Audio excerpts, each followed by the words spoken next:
Deuteronomy chapter 7, verse 9 is our theme verse for today. I'm going to read it to you in a couple of minutes, and then I'm going to tell you a story.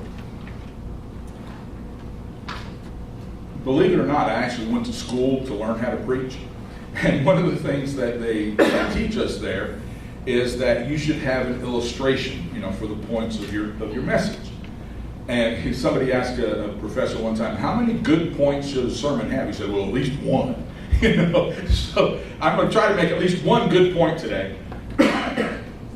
But instead of giving you illustration for that point, the whole time we're together today, it's going to be an illustration. Okay? That's why you don't have notes. There's no outline. There's no notes. I just want you to listen and allow God to encourage you as we talk about the faithful God. If you have been successful at reading through the Old Testament, at least past Leviticus and Numbers, you came to the book of Deuteronomy. And when you read Deuteronomy, you say, wait a minute, I read about that already. I think I read that already. I think I read that already. And that's correct. Because you may remember that Moses, because of his disobedience, was not going to be allowed to take the children of Israel into the promised land. That was Joshua's job. But before Moses dies, just before the children of Israel go into the promised land, he stands before them on, I think, 3 different occasions and basically gives them a history lesson. He said, because remember that the adults had died out in the wilderness. And so here's a new group of Israelites who don't know the stories of Israel, and they're getting ready to go into a new land. They do know that it's a land flowing with milk and honey, but they also know that it's a land filled with 7 nations, each of whom is stronger and more powerful than Israel is. So they know they're going into a place where they're going to be outnumbered.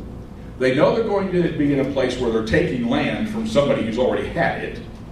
And as a result of that, there's a certain amount of fear and uncertainty. And so Moses stands before them and just says, I want to tell you what God's done for us in the past.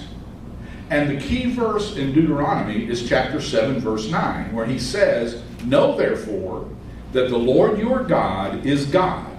He is the faithful God, keeping his covenant of love to 1,000 generations of those who love him and keep his commandments. They're going to a new location. They're going to have a new leader. The only leader they've known has been Moses. Now Joshua is going to be their leader. They have an unknown future. They're surrounded by their enemies. And Moses says, here's the most important thing for you to know. Your God is God, the faithful God. And throughout the rest of the book of Deuteronomy, Moses reminds them of the faithfulness of God through their journey. And this morning, I don't mean this in any way to be sacrilegious or anything, this is going to be our book of Deuteronomy. Okay? This morning, what I want to do is remind us of the faithfulness of God through our journey. I told our congregation several years ago that it seemed that God was using Open Door as a lab for the people in our congregation. We had a lot of brand new Christians who were just learning how to trust God. And I said, as you watch God work in our church, it will encourage you because that's how God will work in your own individual life as well. So this morning we're going to take a trip down memory lane with the focus on the faithful God. Maybe 2 or 3 of you were at our first information meeting back in the end of January 1993. And we talked about the possibility of starting a church. And I said at that meeting, we don't have anything. I said, we don't even own a paperclip. And that's true. We didn't even own a paperclip. A couple of years later, I was reading an article, after you start a church, that's when you should read an article on how to start a church. But I'm glad I didn't read this article before we started the church, because this article said that you needed like $80,000 or $90,000 already up front before you thought about starting a church. And you needed to have backers, and you needed to have financial partners, and you needed to have all this in place before you even began to think about starting a church. We did not have scores of thousands of dollars. We didn't have a paperclip. However, in this move, I have taken some paper clips from the desk that I'm leaving to my new desk in my office at the house. We have sent a couple of boxes of paper clips to the ministries in North Carolina. We are leaving some paper clips for the guy moving in. There are a couple of paper clips that I intentionally put out by the front door, and there's some paper clips right there. And they are a symbol of God's faithfulness. So that after service, if you want to, you come take a paper clip and do something to make it special, to remind yourself that God is the faithful God. We got paper clips. And that's good news. That's a symbol to me of the faithfulness of God. So we started Open Door in February of '93. And we began meeting at 3 o'clock on Sunday afternoons at the Vineyard on Parish Road. And you may remember the first Sunday afternoon, it poured. Oh, great. Later I learned rain's a sign of God's blessing. But it rained. But we met for a few months at 3 o'clock on Sunday afternoons at the Vineyard, remember that, on Parish Road. By Easter Sunday, quicker than we had anticipated, we were at 443 Fury's Ferry Road in a building that has been known for the people around here as the Tupperware Building, because the owner of that building had a thriving Tupperware business, and that was her headquarters. In fact, when we came in there, the assembly line was still there, where they packaged stuff up to ship out to her people all over the United States, I guess. But we were there. And one of the things I mentioned to you a couple of weeks ago, it's been like an archaeological dig, going through all the stuff that you have to go through, when you downsize after 40-some years of ministry and 20-some, almost 25 years of church. And I have found a bunch of letters, a bunch of documents, a bunch of notes from our congregational meetings through the years, and that whole process of how we found it, negotiating over the price, the hassles through the years of bringing that building up to code. It was a continuous process. But things were going well. And then toward the fall of '95, 3 families left the church. All 3 of them, 2 of them were being transferred out of state. The third had committed to help us get started. And they said, we're going to be with you. We'll probably only be there 6 months or so because we believe in what you're doing. We want to help you get started, but then we're going to go on to another church. And they've been friends to this day, and they were with us almost 2 years. But all those 3 families were exceptional givers. And in the span of like 2 or 3 weeks, our income dropped $2,000 a month. Now, it doesn't matter how big your church is, when you drop $2,000 a month, that's a hit. So I went to the advisory council and said, well, the only thing we can cut right now is the pastor's salary. So I should start looking for part-time work because we can't keep the building open and have a full-time pastor, and we feel like we want to keep the church open. So that was toward the end of the fall of '95. So we started looking for some part-time work. In November, Mike stopped me after service, and he said, my company has just won a contract to do some computer upgrades out at SRS, and I can put you to work. Well, if you give me 5 minutes and a manual, at that time I could probably have found the power button on the computer. But Mike said, I got you, I'll help you. And he did, and he always put me with somebody who knew what they were doing. And so from November of '95 to April of '96, when that contract was over, I worked for him. And like the last week or so, I was just casually talking to somebody after service. They were asking how things were going, and I said, well, the contract out at SRS is done. Another church member walked past and heard that and stopped and said, I was going to put an ad in the paper tomorrow. I need some help at the shoe store I manage. I'll hire you. And so that week, I began selling safety shoes. And God provided that for me. And during that time, I don't even remember how this happened, I started working at that time, MCG, as an on-call chaplain on Thursday nights. And for several months, I was the guy they called on Thursday nights if they needed something, and MCG always seemed to need something at night. And so I'm doing that, I'm selling safety shoes, and then another group of families left because they did not like the way we do things at Open Door. They didn't like who was in the band and some of those kind of things. And so we lost another $1,000 a month. And so, okay, God, what you going to do? So I'm working at the shoe store. I'm doing Thursday nights at MCG. And then a new hospice came into town. And I was hired to be their chaplain in February of '97. Christmas week '97, all the staff gets a page. That's back in the pager days. Come back to the office.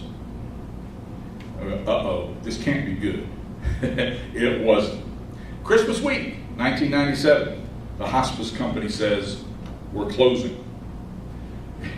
That week, BBQ, or one of the radio stations, was doing a contest on Biggest Scrooge, and one of our staff called in and told that story, and we won! Our hospice won for the Biggest Scrooge. So Christmas week '97, we find out, all right, this is done, we're closing, we're going to give you, some severance, but, we're done. Well, during that process, somebody told me that University Hospital was hiring chaplains. So I called Hank, who was the Department of Pastoral Care, and I said, I hear you're hiring chaplains. And he said, no, actually we're not.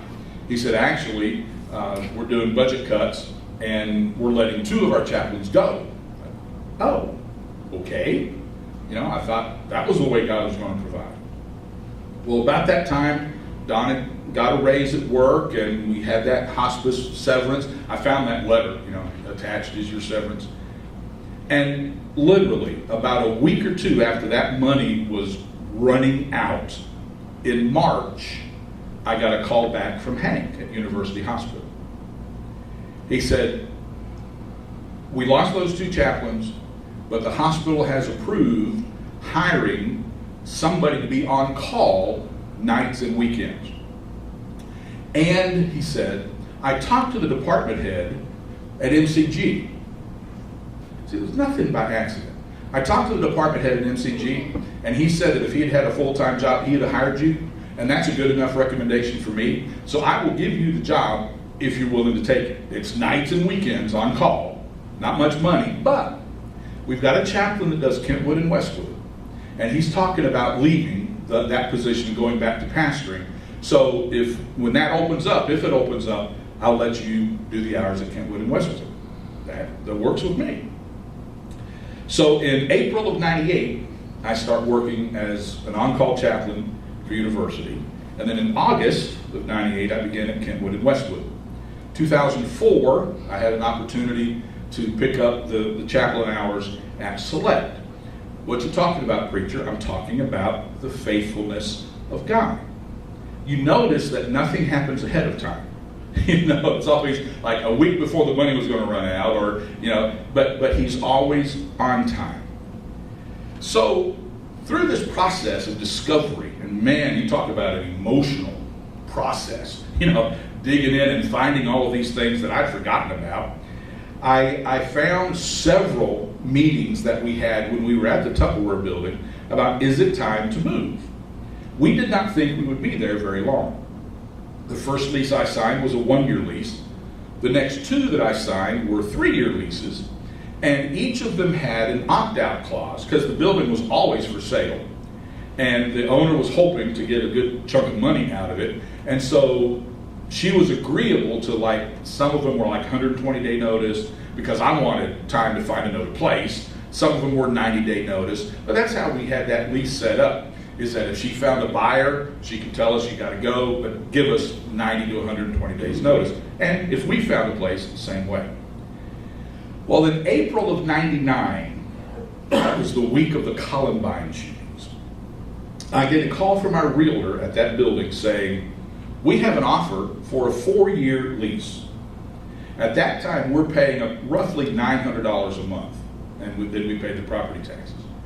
He said, this lease is, the guy is going to start paying $1,200 the first year, $1,300, then $1,400, then $1,500 a month, and you need to think if you can match it. Well, at that time, we were just barely meeting the $900 plus property taxes, and thinking about locking in a 4-year lease, escalating to $1,500 a month, I don't know. So we start meeting as a congregation. We start praying, God, are you trying to tell us it's time to move?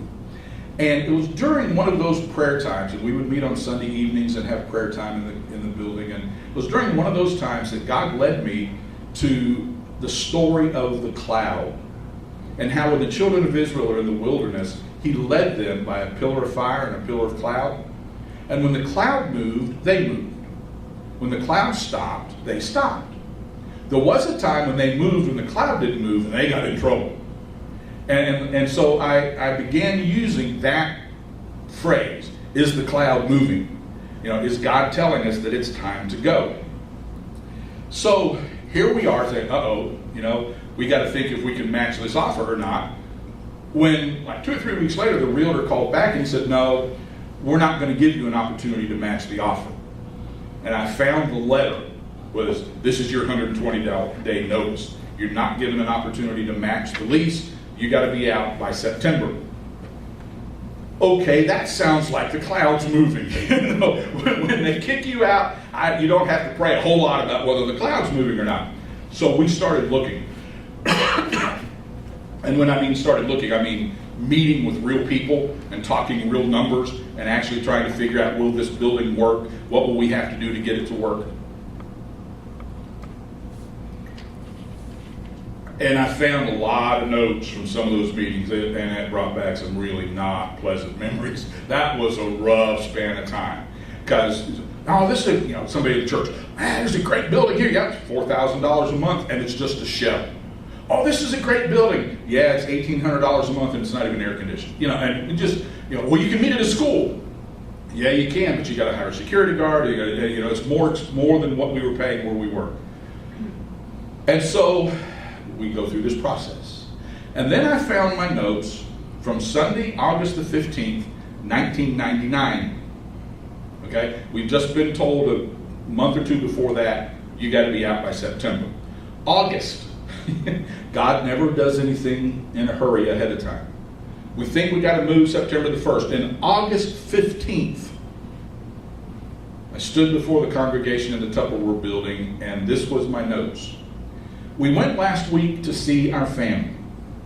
When we got back Sunday night, this was back before the days of cell phones, there was a phone message from the realtor and 2 messages from the guy that was going to take over the building saying it was very important that I call them. I called them, and I find out that the group that was coming in September has backed out of the lease and has signed with another property. So all of a sudden, we don't have to move. But I've just been through about 3 months, and our congregation had been through of gearing up. We're going to move, we're going to move, we're going to move. And some people say, it's about time we move. And now all of a sudden it's like, oh, wait a minute. That was a confusing time, because you're all geared up emotionally, and let's move. We plan to get rid of stuff, and then all of a sudden, no, you don't have to. So we go back to prayer.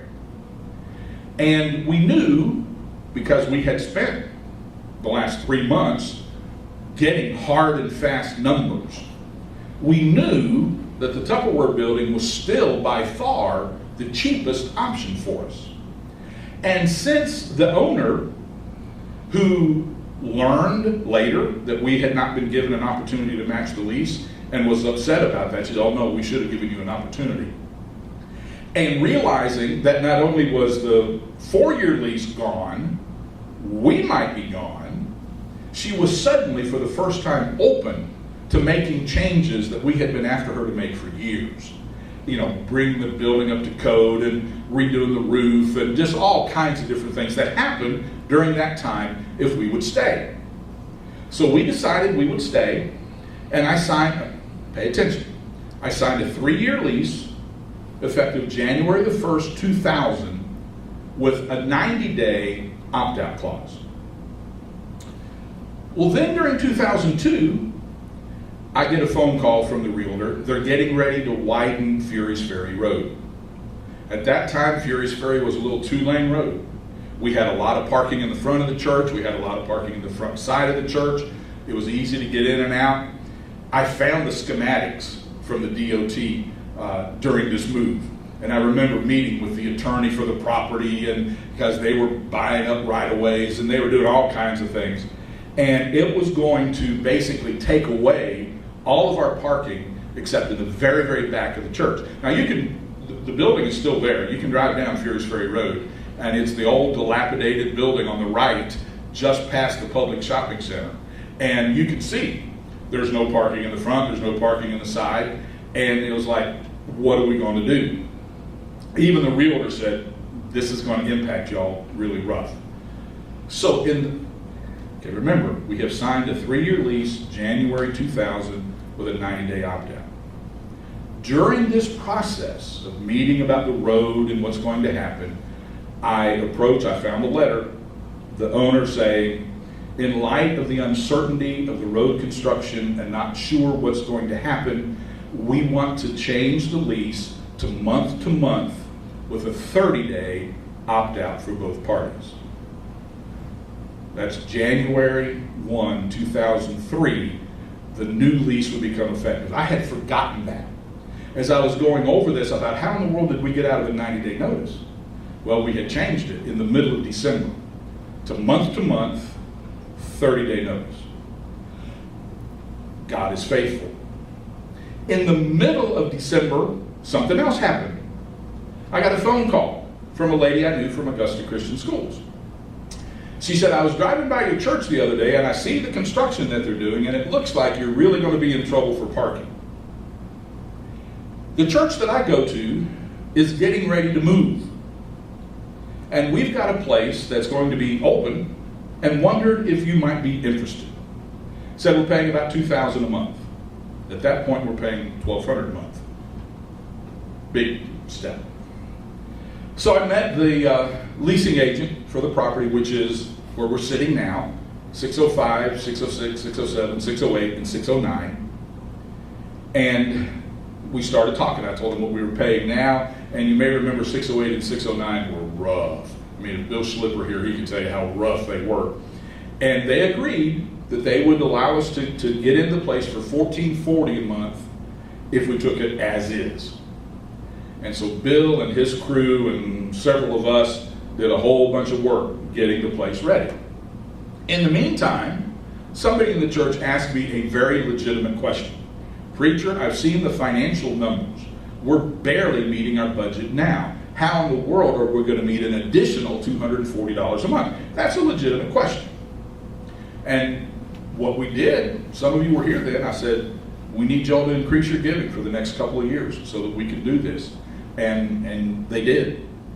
So January the 1st, I found this letter, 2003, I wrote the letter giving our 30-day notice, and we actually had our first service in here January the 26th, 2003, over 14 years ago.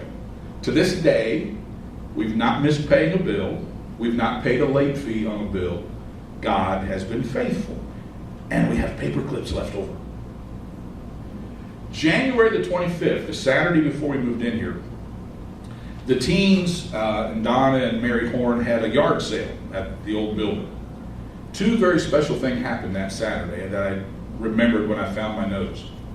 A lady stopped by, saw we were having a yard sale, wondered why, went in and talked to the people, what are you doing? She went back to her car and came back with tears in her eyes and gave them a $20 bill and said, please take this. It took me a long time to find God, but I finally did, and I want to help you all out. The second thing that happened was somebody came by and said, we're starting a church. We need chairs. We had folding chairs. We need folding chairs. And we loaded them up with a truckload of stuff. They were so excited that their brand new church was going to have furniture, like what's been happening this time. So now, 14 years and 8 months later, the cloud is moving, and we're moving with it. All the way to the end of the sidewalk. Just 2 doors down. Because remember I told you a couple of weeks ago, God is the provider. He sees ahead of time and provides. And you will love it when you get in there next week. I mean, it's prettier than what we've got. It's nicer than what we've got. It is just a gorgeous place, already set up for church. Well, about January of this year, Donna said, I don't know, something's going on. My spirit's uneasy. A change is coming. I don't know what, but I feel like I need to work on the house. That's a scary thing. It is a scary thing. But she started working on the house, and she's cleaning out the garage and getting rid of stuff and getting space in the garage and reorganizing the house, and starts talking to me about we need to do this in the guest room, and it's all of this kind of stuff going on. So, okay, I don't know what change is coming, but she says the change is coming. May the 30th this year, I called the leasing agent for this property because they want a 60-day notice, and they have a right in 60 days to change things. So I called her and said, look, I'm willing to extend for another year. 3 to 5% increase will be fine. You draw it up, I'll sign it tomorrow. She said, well, I can propose it and we'll see. But she said, you do know that you pay way under market rate. So I don't know what they're going to say. They've been telling me that every time we renew. I didn't hear anything for a while. So I called Tracy at the Mission next door and say, if it ends up that I need a place to meet on Sunday mornings, and can we use the Mission? She said, absolutely. They've used our place a lot. She said, absolutely. So don't hear anything. I called the leasing agent back at the end of June, and she says, well, there's somebody looking at it, and it would be perfect for what he wants. He's willing to pay market rate, which is like twice what you're paying. I'll keep you posted. It'll be a while because he's having surgery. Well, okay, I kept you all up to date. Said, please pray. And I said, pray that when he walks in, he's going to say, oh, I don't need to move a church, and he's going to feel bad, because I wanted another year. I told her I'll pay it, and I'll pay a 5% increase for another year. Tuesday, July the 18th, I get a call. I'm in my service at Westwood, so I let it go to voicemail and text that I'll call back. It's from the leasing agent. So this is Tuesday, July the 18th. I get in my car leaving Westwood on my way to Select, and I called her, and she says, he wants it. We're going to terminate your lease effective August 1st. I did not pull over to the side of the road. I can take you to where it happened, but I did not pull over to the side of the road and say, thank you, Jesus, I get to move in 2.5 months. Because I wanted to be here another year. I told you a couple of weeks ago, you can trust God and trust his process and know that he's working for good and still not enjoy it. I did not enjoy that day. So I called Tracy again, said, I just want to make sure they're terminating our lease. And again, yes, it's sad, but I would be devastated if the reason we were moving was because we could no longer pay the bill. That's not the deal. I offered another year at 5% increase. It's not the deal. So I called Tracy and said, look, it looks like we're going to have to move effective October the 1st. We still can meet. Absolutely, you can still meet with us. Okay. She said, however, another church is meeting with me tonight and wants to know if they can have the building. I'll tell them they can have it on Sunday mornings, but October the 1st, it's yours. That's fine. And that church has been meeting there. But what do you do with 40-some years accumulation of pastoral ministry stuff and a library and 24 years of open door stuff? And what do I do with the pews, and what do we do with the baptistry and all these different kind of things? So I touched base with Tracy again. She and her husband Ray, and one Sunday next month, they're going to come and talk to you about this story from the perspective of the people in North Carolina who are being blessed by our stuff. She's had contacts with lots of other churches, and she put me in contact with Jeff. Now, Jeff is a young man that I met in '93 when we were meeting at the Vineyard. And in intervening years, the Vineyard where we were meeting planted a daughter church in Evans, and Jeff was the pastor of that church. They had recently purchased the Sue Reynolds old elementary school building off Wrightsboro Road and desperately need additional seating. And he called, and he was thrilled to get the pews. And I just think it's so great. We started the Vineyard now has our pews. She put me in touch with the pastor whose church is meeting over there on Sundays. I know his name. I had met him when he was the service manager at Taylor Hyundai when we first started dealing with Taylor. Nice guy, and he told me about a church he was pastoring, and so he and I met and found out he loves books, and he took over half of my library, and he supplied the boxes. Now, if you move, you know boxes are important. And if you've ever moved heavy stuff like books, you know there's just a sweet spot on the size of those boxes need to be. And he said, I'll save you some boxes, because he's over at Acura now. He said, I'll save you some boxes from the dealership. So Don and I went over one day and packed down that Tucson with boxes. They were perfect, just a perfect size for those books. Well, we ran out of those boxes and I needed more boxes. Remember now, I'm talking to you about the faithfulness of God. And I texted him and said, I need more boxes. And we called and we talked to each other. And I said, those boxes that you gave me at first, those were perfect. He says, well, let me tell you about those boxes. He said, we get our water, our bottled water, from Sam's. And they always come on big pallets. But the last shipment came in those boxes. I have no idea why, but now they've gone back to the pallets. Well, I know why. Because God knew we needed those boxes to pack up hundreds of books. God is the faithful God. So, we're talking back and forth with Tracy regularly. Can you all use this? Can you all use this? Can you remember what all was in this place? And she said, well, Ray and I are actually helping a church in North Carolina begin a youth outreach center. It's in a real impoverished area. The young people don't have anything to do. We're going to start with a youth center. And they have a thrift store. So anything that they can't use in the church or the youth center, they can sell at the thrift store. They love it. I don't know how many trips she and Ray have made to North Carolina, taking what they call the blessings from Open Door. In fact, she told me that the people up there call Donna and me Mr. and Mrs. Claus, because they just feel like it's Christmas every time another load comes up. I mean, I remember what it was like to start and not have anything, and how grateful you were. It's cool, the couch that was back there, the blue couch, was purchased to be in our youth room. It is now in their youth room. My nice office chairs are now in that pastor's office. Tracy said replacing some really worn out, broken down chairs. That's a blessing. During this time, I meet the guy that's moving into here. His name is Terry. He came to look at the place, and in the course of conversation, he said, what are you doing with all this? I said, well, because remember, Donna has said a change is coming, and so she's got the garage cleaned out, ready to take stuff. The house, we don't know what's going on now. We kind of know why. I said, well, we're changing one of the rooms at the house to my office, and I'm going to be moving, the furniture, bookcases and stuff. He said, well, how are you going to get it all moved? I said, I'm going to hire 2 men in a truck. He said, no, you're not. He said, I've got a van in my business, and I've got a couple of guys that work for me. We'll do it. Now, I had just met the man, and, I don't know if you all realize this or not, but the longer you live, the more suspicious you get of people that promise things. I think, I'll believe this when I see it. So, again, Don said a change is coming.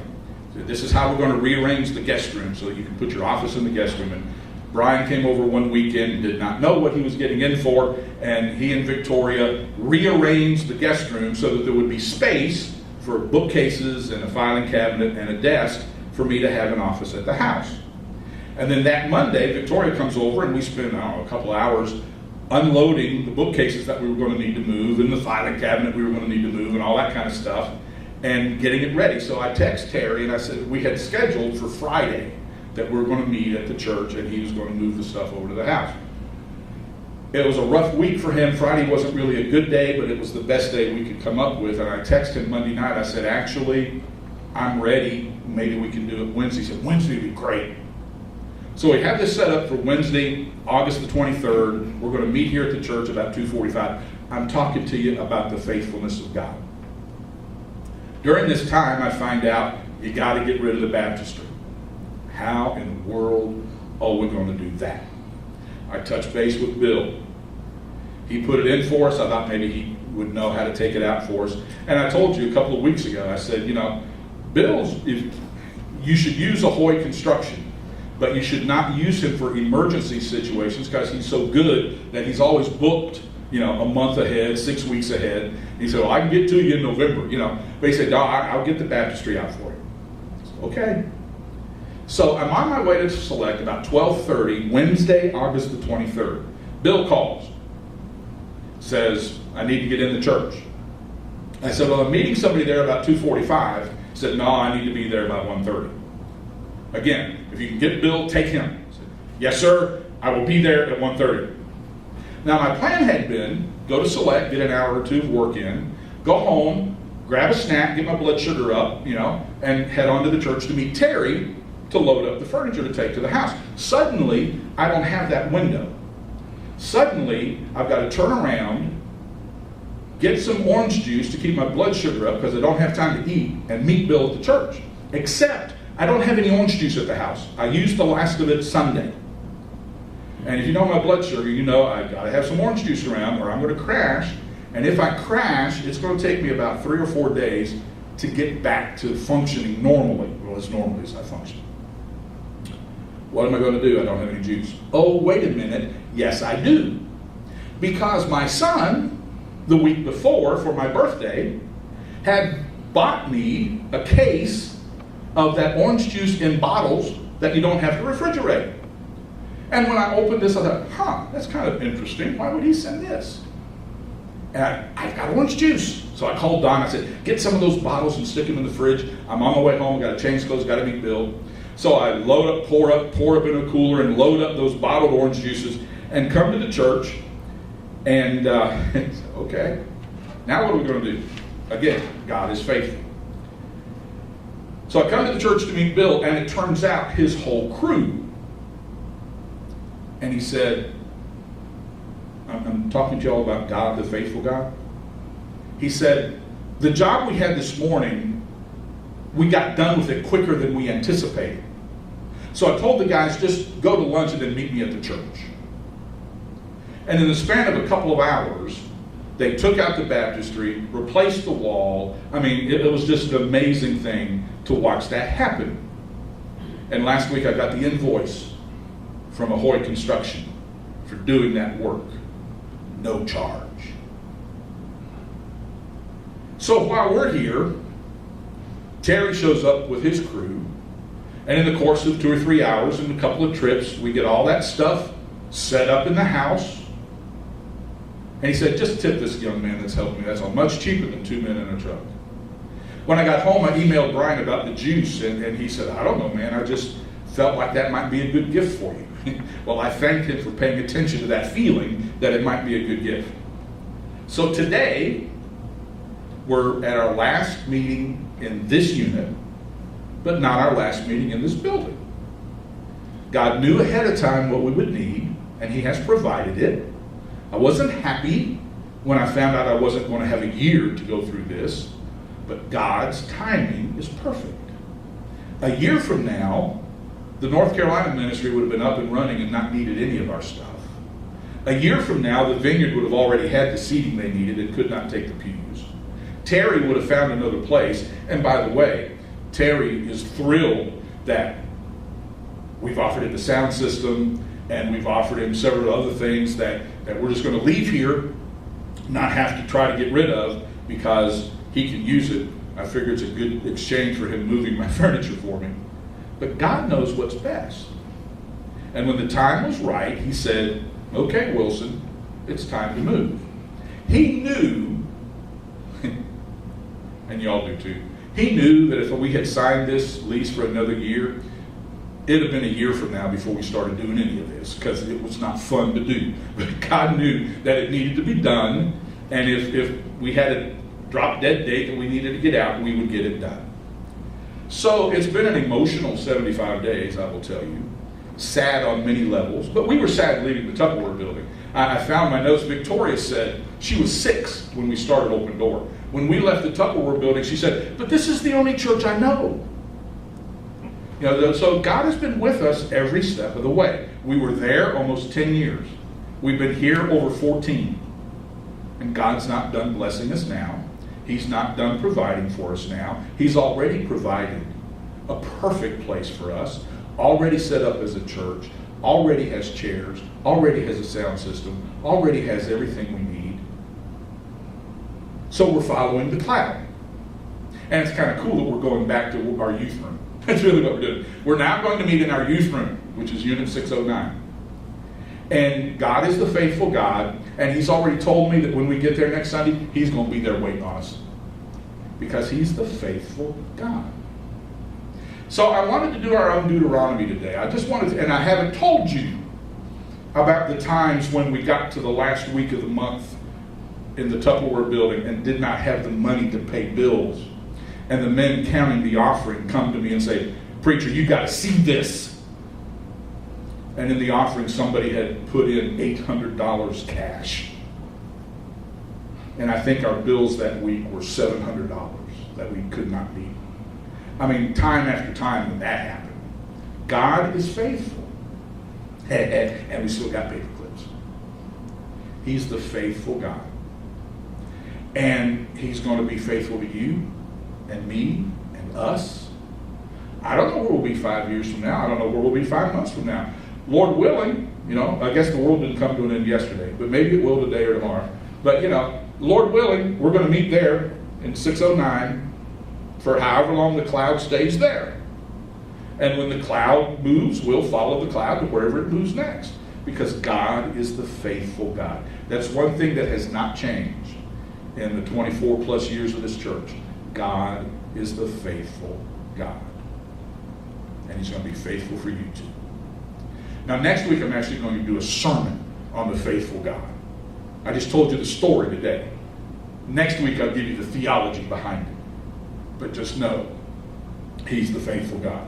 Yes, you are, Lord, and we thank you for that. Your hand has been on us from day one. And we're so thankful that you are our God, the faithful God. Faithful to us individually, faithful to us as a congregation, and you're going to continue to be until you take us home to see you. We thank you for that. And Lord, maybe this story today has encouraged us, and maybe we can share part of it with somebody else who wonders where God is and is he going to be there for them. And we can share the stories of the faithfulness of God. Now may the Lord bless you and keep you. May he make his face to shine on you and give you his peace now and evermore. Amen. God bless you. Thanks for coming out today. You're dismissed.